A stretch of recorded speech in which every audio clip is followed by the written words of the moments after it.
કૃષ્ણ, જય સ્વામિનારાયણ, જય યોગેશ્વર અને જય સચ્ચિદાનંદ. આજના નવા વ્લોગમાં તમારું સ્વાગત છે. તો આજે છે અષાઢ સુદ પૂનમ એટલે કે 20 જુલાઈને રવિવાર છે અને આજે છે ગુરુ પૂર્ણિમા. તો ગુરુ પૂર્ણિમાને બધાને હાર્દિક હાર્દિક શુભકામનાઓ. અને જે ગુરુ પૂર્ણિમા તો એવું હોય છે, ગુરુ તો આપણે છે ને કોઈ પણને બનાવી શકીએ. નાના છોકરા હોય ને તોય આપણા ગુરુ હોઈ શકે. એવું નહીં કે ગુરુ હોય આપણાથી મોટા હોવા જોઈએ. જેની પાસેથી તમને જ્ઞાન મળે, જ્ઞાન આપે એ ગુરુ. તો જો આજે તો હું એકદમ રેડી થઈ ગઈ છું. આજે જવાનું છે શ્રીમતમાં. તો જે એકદમ રેડી થઈ ગઈ છું. કેવો લાગ્યો આ લુક? જે આ લુક સાંજે પણ ચેન્જ થાય, કારણ કે શ્રીમત વિધિ છે ને ઘરે સવારમાં કરવાના છે અને એનું જમણવાર એવું છે ને સાંજે કરવાના છે, એવું બધું છે. તો વ્લોગમાં તમે એન્ડ સુધી બનાવી રહેજો. તમને બધી શ્રીમતની વિધિ કેવી રીતના છે અને બધું તમને હું બતાવીશ. અને જો આપણે એકદમ રેડી થઈ ગયા છે. તો અત્યારે વાગી ગયા છે 5:30 અને તને જમીન તો જવું જ છે. ચાલો આપણે મમ્મીએ ભાખરી બનાવી તો ભલે, નગર આપણે બનાવવા મળી, કારણ કે આજે હું એકદમ રેડી થવામાં હોય, જે ફ્રી હોય ને એ કામ કરી નાખી એવું બધું છે આજે. તો ચાલો જોઈ ભાખરી બનાવીને જમીન તો 6 વાગ્યા થઈ આપણે આશા ભાભીના ઘરે, કે જેના ઘરે શ્રીમત છે ને ત્યાં આપણે જવાનું. જો આજે તો 6 વાગ્યામાં જમવામાં શિરામણ કરવા માટે બેસી ગયા છે. જમવામાં છે ભાખરી, વેફર અને બનાનાની કેળાની વેફર છેલ્લી વાર છે, પછી નહીં લાવી આપણે. અને આ ચાનું દૂધ, માખણ છે અને બધા જમવા માટે બેસી ગયા છે. જય શ્રી કૃષ્ણ પપ્પા.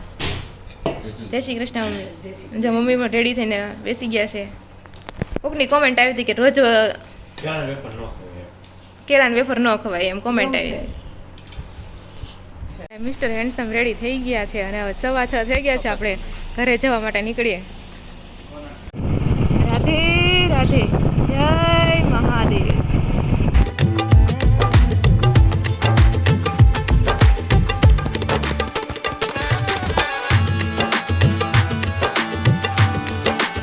તો જો અહીંયા ડેકોરેશન થઈ ગયું છે ને આપણે ઘરે પહોંચી ગયા છે. હવે 7 વાગી ગયા છે અને જાય બધા બેઠા અને વાતું કરે છે. આ છે ભાભુ. જય શ્રી કૃષ્ણ ભાભુ. આશા ભાભીના સાસુ છે આ. કેમ ન લો? આ તમારે જવાનું છે. જય શ્રી કૃષ્ણ. આ તો તમારો દિવસ છે. ફૂલ વિડીયોમાં લેવાની છે. હા હા. તો જો બધા મહેમાન આવી ગયા છે અને છે ને આપણે શ્રીમતીથી ચાલુ કરી દઈએ છીએ.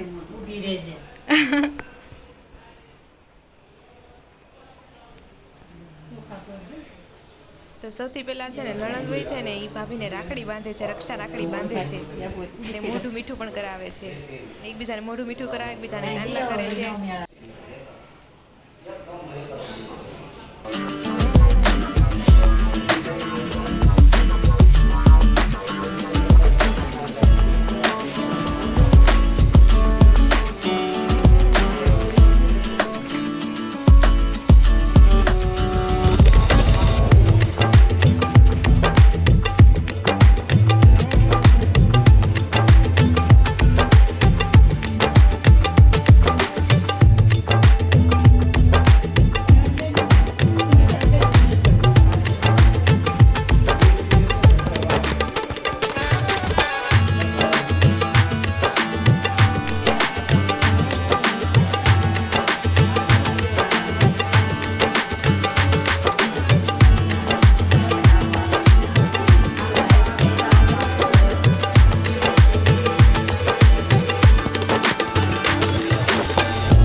તમને પૂછું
એને દેવકી જશોદા વાળું કહેવાય લે ઈ નહીં દેવકી જશોદા બેનડી રેલો નહીં કહું બરોબર મારી દીધું ખાલી આડા નો આવે ને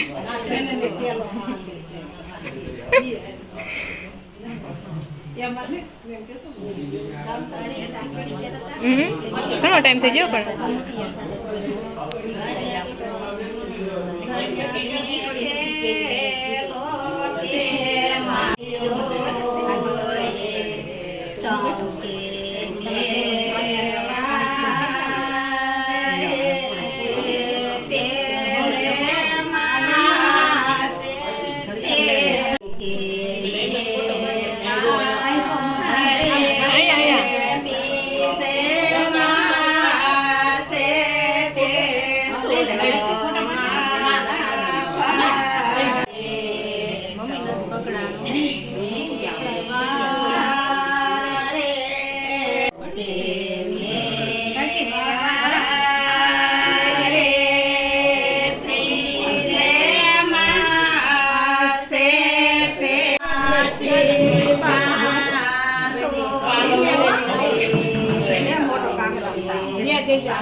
તમારે વિશે 3 વાર કેટલું ધીમે ધીમે તમે ધબા ધબી બોલાવો છેલ્લી વાર જતા રે સંજય બોલે સંજય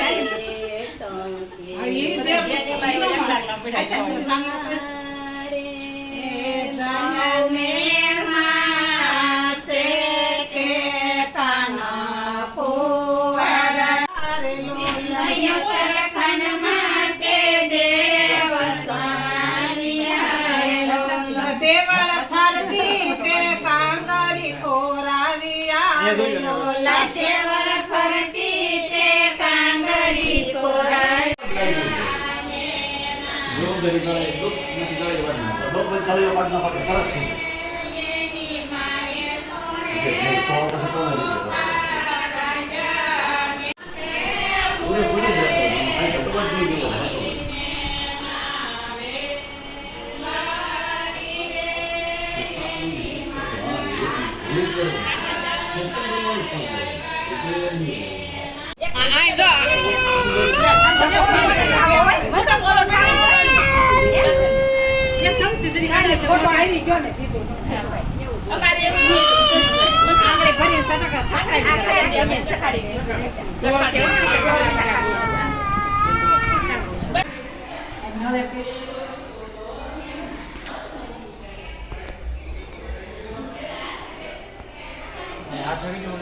જય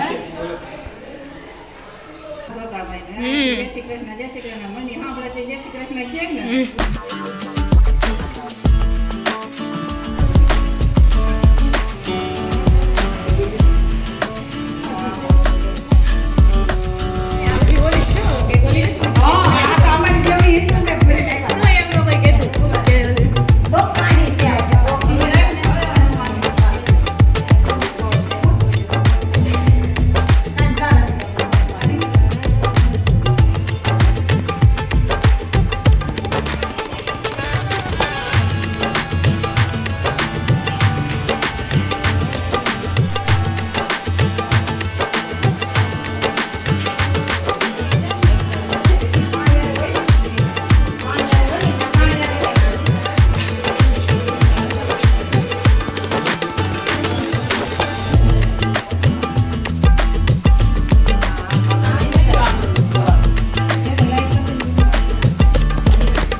હવે એક ઉતારે તો હાલે વાંધો ન ઉતારે હવે એક કોઈ તો હાલે તમને ખાલી ઊભા રહી છે તો જો અત્યારે ભાભુ અને મમ્મી છે ને શાસ્ત્રની લાપસી બનાવે છે, શુકનની લાપસી.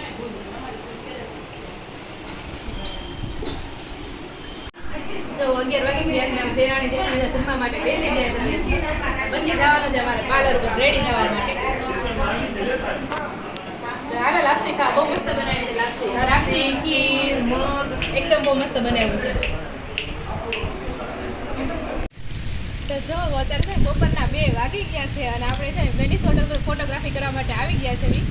2 કલાક તો આપણે 11 થી 2 તો આપણે પાર્લર ઉપર જ હતા. અને જો આપણે તમને બતાવું શ્રીમદની કેવી રીતના લોકો રેડી કર્યા છે એમ. ને ચાલો આપણે તમને આ હોટલે બતાવું. હોટલ બહુ મસ્ત છે. લોકો વેનિસ સિટી આવે છે ને, સિટી નહીં પણ વેનિસ અહીંથી દેશ છે કે નહીં વોટેવર ગમે હોય, પણ વેનિસ છે ને એ ટાઈપનું આ લોકોએ બનાવ્યું છે, પાણીવાળું છે. ચાલો તમને બતાવું તમને.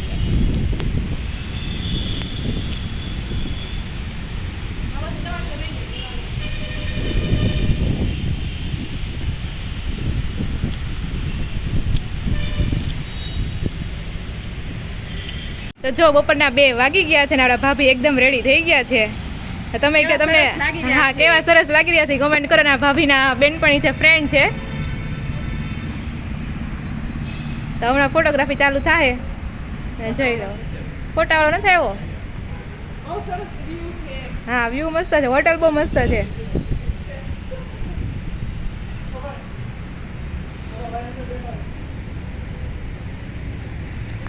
વેનિસ હોટલ જોઈને તમને વેનિસ સિટી જેવું ફીલ થાય છે? પણ વિડીયો જોયું હોય ને કે તમે નથી જોયું? તો મને તો ફીલ નથી થતું. ને જો મોટી જબર હનુમાન દાદાની ઓલી સારંગપુર છે ને એ ટાઈપની મૂર્તિ છે, એવી જ છે. એ ટાઈપની નહીં પણ એવી જ મૂર્તિ છે. ચાલો, સરસ છે. અને જો બધા ફોટા પાડવા જાય છે તો આપણે પણ જઈએ કેવી ફોટોગ્રાફી થાય છે.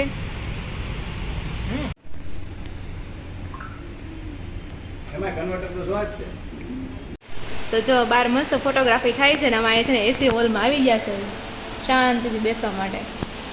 અને અહીંયા જો કેવું રગડા જેવું કૂતરું છે. કોમેન્ટ કરો કોને કોને આ કૂતરા પાળવા ગમે છે. મને તો જરા પણ નથી ગમતા. મને તો રમાડે ને તોય નથી ગમતા. પણ અડતા નહીં, નહીં અડતા નહીં.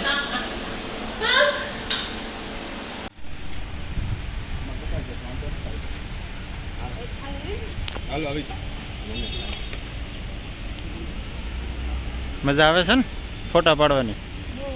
હે જોવો તો અહીંયા નીચે તો મેકઅપ નથી વિખાણો. લ્યો જો ફોટોગ્રાફી થઈ રહી ને તરત વરસાદ ચાલુ થઈ ગયો, ઝરમર ઝરમર.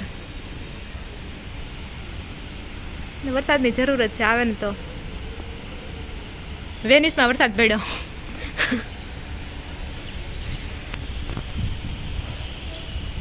આપણી ફોટોગ્રાફી પતી ગઈ ને પછી વરસાદ ચાલુ થઈ ગયો છે. હવે ગાડીમાં કેમ જવું? હવે છત્રી પણ નથી લાવ્યા. બોલો શું કરશું હવે? હવે મેકઅપ વિખાઈ જાય. વાસે ભાઈ સરસ મેકઅપ હે જવું પડે એમ નથી, સરસ કર્યો છે. તો તમને આ ભાભીનો લુક કેવો લાગ્યો ને જરૂરથી કોમેન્ટ કરજો. જો ભાભી તો એસીમાં બેસી ગયા છે. જો તો આપણે વાડીએ પહોંચી ગયા છે અને આવું પ્રકારનું ડેકોરેશન છે અને મહેમાનની રાહ જોવાય છે અત્યારે. અને સામે જે રસોડાનું કામ ચાલે છે, પૂરીને એવું બનતું છે. અને અહીં અમે વાટ જોઈને બેઠા છે, ફોટોગ્રાફર આવે ને ફોટા વાળવી નહીં.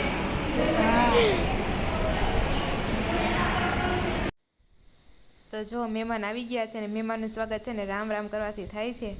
પહેલાં બધા ભાઈ લોકો આવે છે ને એ બધાને એકબીજાને મળે છે ને જય શ્રી કૃષ્ણ, રામ રામ, સીતારામ, જય સ્વામિનારાયણ, જય યોગેશ્વર, એ રીતના બધાને મળે છે.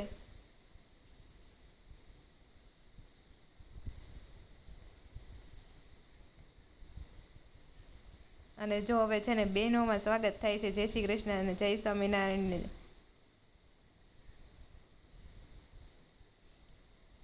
તમે કોમેન્ટ કરો તમારા પ્રસંગમાં પણ આવી રીતના તમે મહેમાનનું સ્વાગત કરો છો કે કંઈ અલગ જ રીતે સ્વાગત કરો છો, કોમેન્ટ કરજો. અમારે શ્રીમત હોય ગમે પ્રસંગ હોય આવી રીતના છે ને મહેમાનને રામ રામ કરી, સીતારામ કરી. અને બાયું છે ને લાઈનમાં ગોઠવાઈ ગઈ હોય છે. સૌથી પહેલાં જે મોટા ઘરના વહુ હોય એ હોય, પછી એનાથી નાની નાની નાની એટલે છેલ્લે છે ને સૌથી નાની વહુ કે જે નાના હોય ને ઘરના મેમ્બર એ ઊભા રહે છે.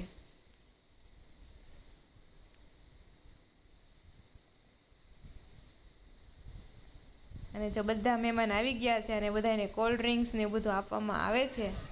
અને ફોટો પૈસા આપવાનો કાર્યક્રમ પણ ચાલુ થઈ ગયો છે. અને જે જમવામાં છે ને બધી વસ્તુ મારી ફેવરિટ હતી. મઠ્ઠો પણ એકદમ મસ્ત હતો. પછી જે ઢોકળા પણ મારા ફેવરિટ ઢોકળા છે. પછી મને પટ્ટી ભજીયા પણ એટલા જ ભાવે છે.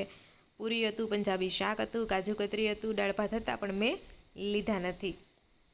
અને સલાડમાં છે દાણા અને ચણાનો સલાડ હતો, બહુ જ મસ્ત હતો.